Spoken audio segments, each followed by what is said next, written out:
అబ్బో ఇక్కడ కేజీ చీరలు కొంటే అర కేజీ చీరలు ఫ్రీ అంట. మంగళ్య షాపింగ్ మాల్ కేజీల్లో సేల్, టన్నుల్లో ఆనందం.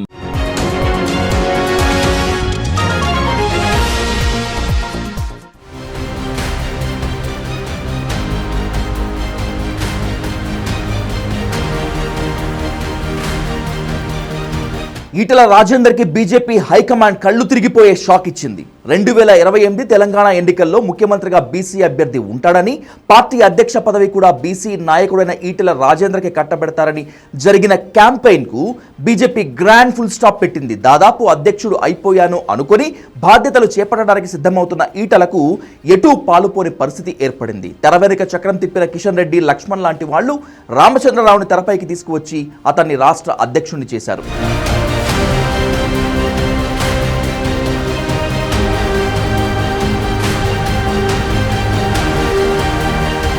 అసలు ఈటల రాజేందర్ను ఎందుకు బీజేపీ హైకమాండ్ వద్దనుకుంది? రాజేందర్ బీజేపీలో చేరినప్పటికీ ఇంకా బీఆర్ఎస్ నేతలాగే వ్యవహరిస్తున్నారు. ఇటీవల కాళేశ్వరం కమిషన్ ముందు కేసీఆర్కు అనుకూలంగా సాక్ష్యం చెప్పి అందరి ఆగ్రహానికి గురయ్యాడు ఈటల. అంతేకాదు, పేరుకి బీసీ నాయకుడైన పార్టీలో పెత్తందారులాగానే వ్యవహరిస్తున్నాడు అనేది ఆయనపై ఉన్న ఆరోపణ, విమర్శ. బయట నుంచి రావటం, పీడీఎస్యు, మావోయిస్ట్ బ్యాక్గ్రౌండ్ ఉండడంతో ఆర్ఎస్ఎస్ బ్యాక్గ్రౌండ్ ఉన్న బీజేపీ నేతల మధ్య మనుగడ చాలా కష్టమైంది ఈటలకు. బీజేపీలో చేరి ఎన్నాళ్ళైనా ఇంకా బయటవాడిగానే చూస్తున్నారు మిగిలిన నేతలు.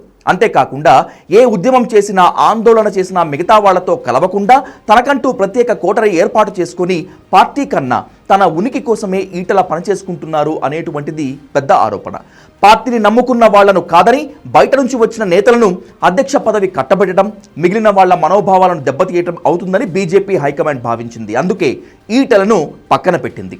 రామచంద్రరావును తెలంగాణ అధ్యక్షుడిని చేయడం ద్వారా తెలంగాణలో బీసీ కార్డును నమ్ముకోవటం లేదని బీజేపీ అధిష్టానం క్లియర్ కట్ గా చెప్పేసింది. ఈటల బీజేపీ రాష్ట్ర అధ్యక్షుడు అవుతాడని పొలిటికల్ సర్కిల్స్లో బాగా క్యాంపెయినింగ్ జరిగింది. కానీ ఇప్పుడు బీసీ కార్డు మెడలో వేసుకోలేమని బీజేపీ అధిష్టానం స్పష్టంగా మెసేజ్ చేసింది. 2023 అసెంబ్లీ, 2024 లోక్సభ ఎన్నికల్లో బీసీ మంత్రంతోనే దెబ్బతిన్నామని భావిస్తోంది కమలం అధిష్టానం. కాంగ్రెస్ అంటే రెడ్లు, బీఆర్ఎస్ అంటే వెలమలు కనుక బీజేపీ ఖచ్చితంగా బీసీ నినాదంతోనే వెళ్తుందని, తనకే అధ్యక్ష పదవి దక్కుతుందని ఆశించారు ఈటల. కానీ బీజేపీ అధిష్టానం అందుకు భిన్నంగా ఆలోచించింది.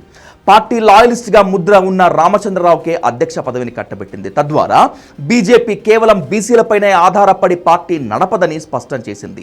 లోక్సభ, అసెంబ్లీ ఎన్నికల్లో బీసీ కార్డుపై వెళ్లి దెబ్బతిన్నామని బీజేపీ అధిష్టానం గ్రహించింది. అందుకే ప్రస్తుతానికి బీసీ కార్డును పక్కన పెట్టేసింది. అంతేకాదు, రాబోయే అసెంబ్లీ, లోక్సభ ఎన్నికల్లో బీజేపీ ఒంటరిగానే వెళ్తోందని మరోసారి స్పష్టం చేసింది. ఈటల రాష్ట్ర అధ్యక్షుడైతే బీజేపీ అధిష్టానంతో తమకు లైన్ క్లియర్ అవుతుందని ఆశించిన బీఆర్ఎస్కి అనుకోని షాక్ తగిలింది.